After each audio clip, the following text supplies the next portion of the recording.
Fourth question, Jeevani పాఠం ఆధారంగా లలిత విశ్వనాథం మధ్య జరిగిన చర్చను సంభాషణ రూపంలో రాయండి. లలిత: అబ్బా, బస్సు రద్దీగా ఉంది, ఎలా ప్రయాణం చేసేది? విశ్వనాథం: ఇబ్బంది పడుతున్నట్లున్నావమ్మా, ఈ పాపలు నాకివ్వు.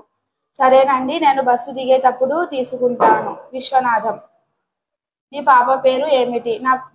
లలిత: నా పాప పేరు జీవని అండి. విశ్వనాథం: నువ్వు ఎక్కడి నుండి వస్తున్నావమ్మా? లలిత: పాపకు టీకా వేయించడం కోసం ఆసుపత్రి నుంచి వస్తున్నాను. నేను దిగవలసిన స్టేజ్ వచ్చింది, బస్సు దిగుతున్నాను. పాపకు పట్టుకున్నందుకు ధన్యవాదాలు అండి. విశ్వనాథం: పర్వాలేదమ్మా, నేను కూడా ఇంటి దాకా వస్తాను. నాకు కూడా ప్రత్యేక అవసరాలున్న ప్రమోదిని అనే పాప ఉంది.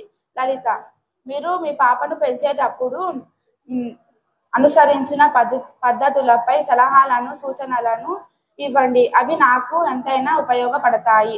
విశ్వనాథం: